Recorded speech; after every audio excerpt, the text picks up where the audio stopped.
Meus queridos irmãos, a paz do Senhor Jesus, seja bem-vindo a mais um EBD em Síntese Podcast.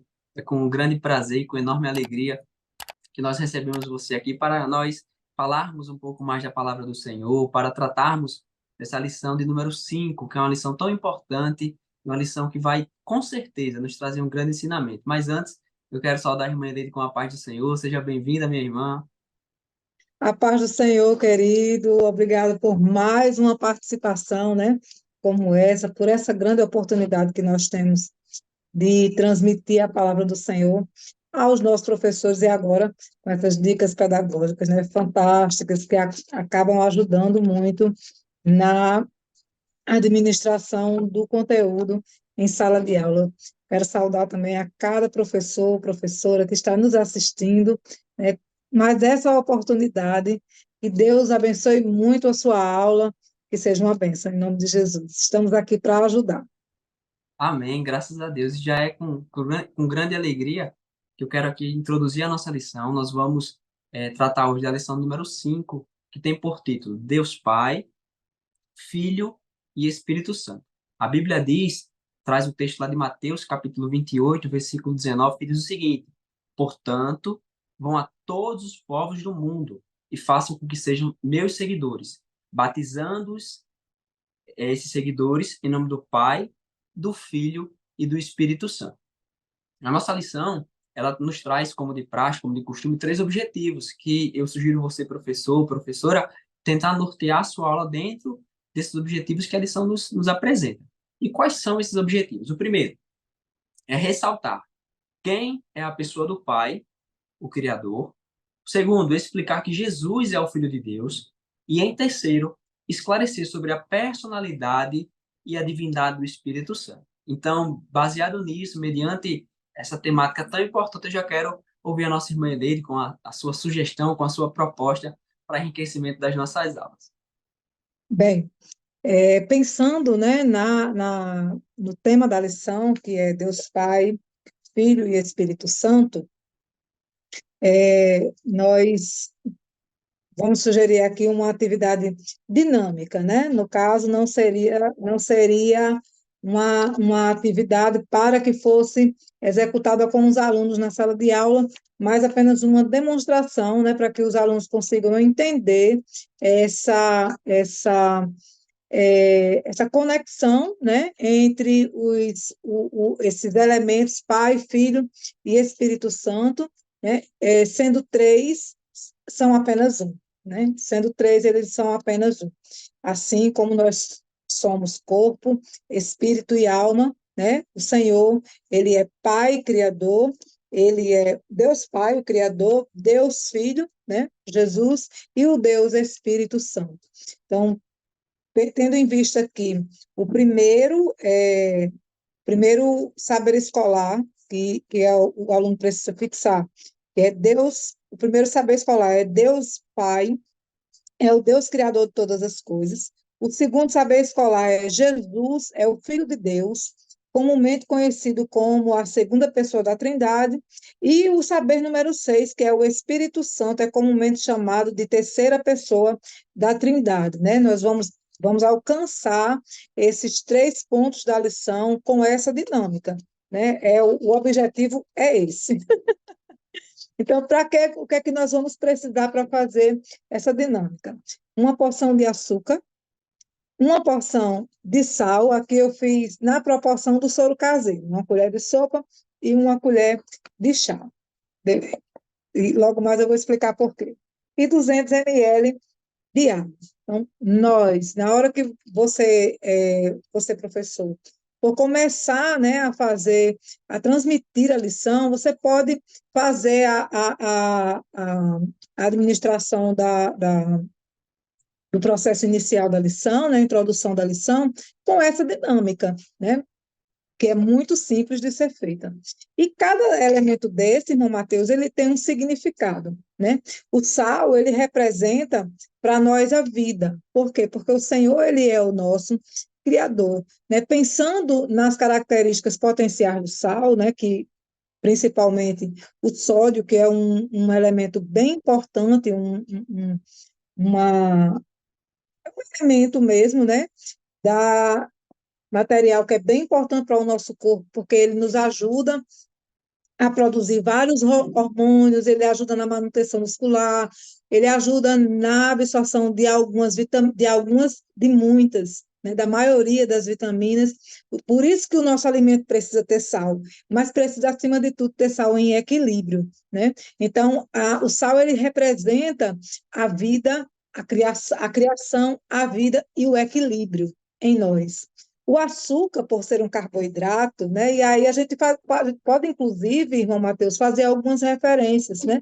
Lá em Gênesis, no capítulo 1, do verso 24 ao 26, do verso 24 ao 26, né? Diz assim, verso 26 diz assim: E disse Deus: façamos o homem à nossa imagem, conforme a nossa semelhança. Então, o Senhor, ele é o nosso criador. Então, o sal, ele faz referência a essa criação e a vida que o Senhor nos deu, porque ele não nos fez apenas bonecos, ele nos deu vida, né? E cerca de 70% do nosso corpo, para ser constituído de pé, precisa de sal.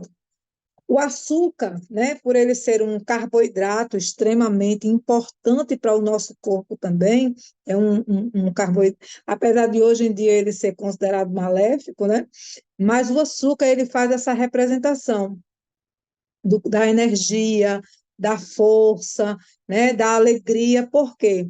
O Senhor disse lá em João, no capítulo 15, no verso 5, diz assim: sem mim nada podeis fazer. Então, o Senhor, ele significa, né, Jesus, ele significa essa força, essa energia que nós precisamos. E o Espírito Santo, representado aqui pela água, né, é claro, ele é invisível, mas ele está conosco, nós somos dependentes dele. Não existe vida se não existir água, né? No nosso corpo também, o nosso corpo é 90% constituído internamente por água. Então, vamos lá. Vamos misturar esses três elementos, o açúcar e o açúcar e o sal. Já temos aqui praticamente uma mistura bem homogênea, né? E para aqui desapareceu, a gente não consegue mais identificar o que é sal e o que é açúcar. Mas nós temos aqui um soro caseiro, né?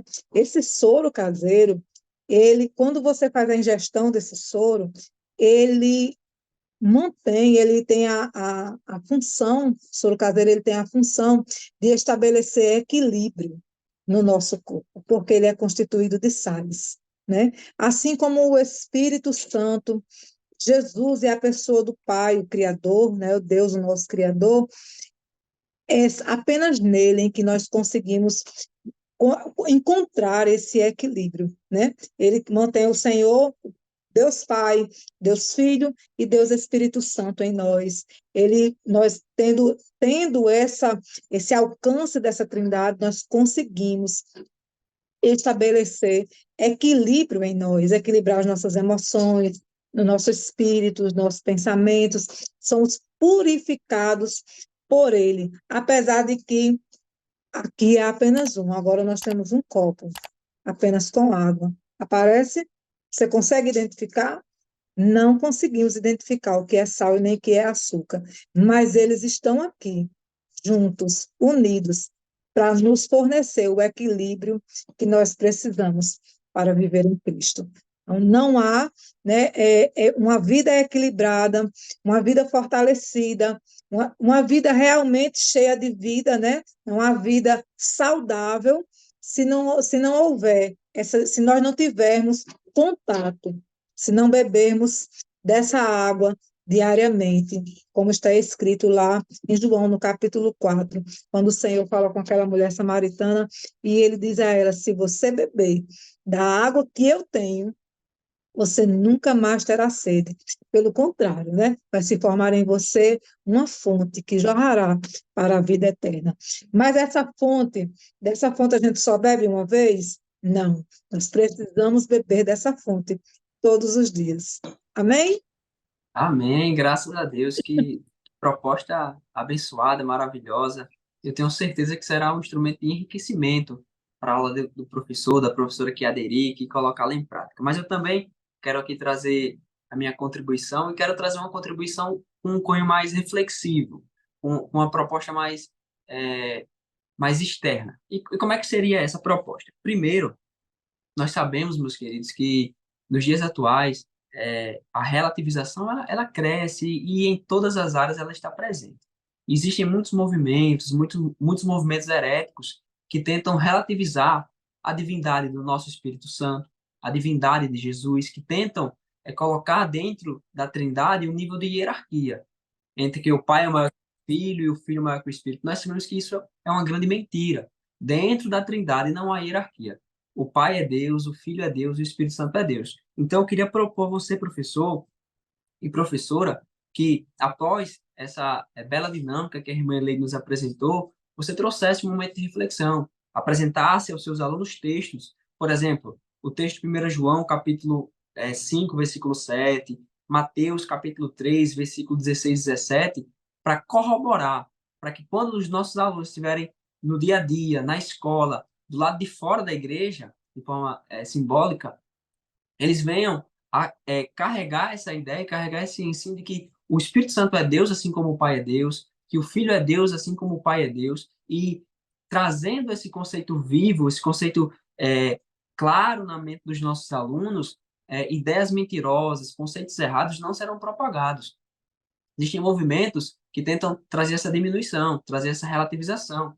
E se nós diminuirmos o grande feito de Jesus, se tentarmos e se aceitarmos essa diminuição para a grandiosa obra de Jesus, nós estaremos relativizando ele, estaremos trazendo uma relativização para os seus feitos. E assim o evangelho não seria verdade. Então, eu sugiro a você que corrobore, associe essa dinâmica que a Hermelino nos trouxe, com essa proposta de trazer textos que enfatizam, que ratificam essa ideia de que Jesus é Deus, que o Espírito Santo é Deus, para que se tenha um conhecimento solidificado, um conhecimento edificado na genuína e na verdadeira palavra do nosso Senhor. Meus queridos, essa era a minha dica, essa era a minha proposta. Como eu falei, uma proposta mais reflexiva, que traz um cunho mais apologético para o dia a dia dos nossos alunos. Mas eu espero que tenha sido de grande valia, que essas dicas possam ter trazido para você, professor, professora que nos assiste, um grande ensinamento para que sua aula venha aperfeiçoada, sua aula venha a ser que venha até trazer para sua aula algo mais dinâmico, algo mais participativo. Eu já quero também a nossa irmã Leide com as suas considerações finais. Amém, amém. É uma bênção, né? Nós precisamos realmente trazer esse cunho mais teórico, né? Teórico e apologético para os nossos alunos é extremamente importante. E uma coisa não foge da outra, né, irmão Mateus?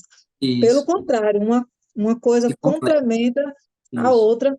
E aí, se o professor optar por apresentar, né, essas duas dinâmicas, essas duas dicas pedagógicas na sua aula, certamente você terá um grande enriquecimento, né, será edificante. E aí, a minha palavra final é que os professores, cada um dos professores que está nos assistindo nesse momento, eles tenham uma excelente aula, que Deus os abençoe muito e os use como instrumentos reais nessa terra. Amém? Amém, graças a Deus. Foi um prazer recebê-los aqui, meus irmãos, e fiquem com a paz do Senhor. Até a Até próxima a aula. próxima. Até a próxima, irmão Mateus. Tchau, tchau.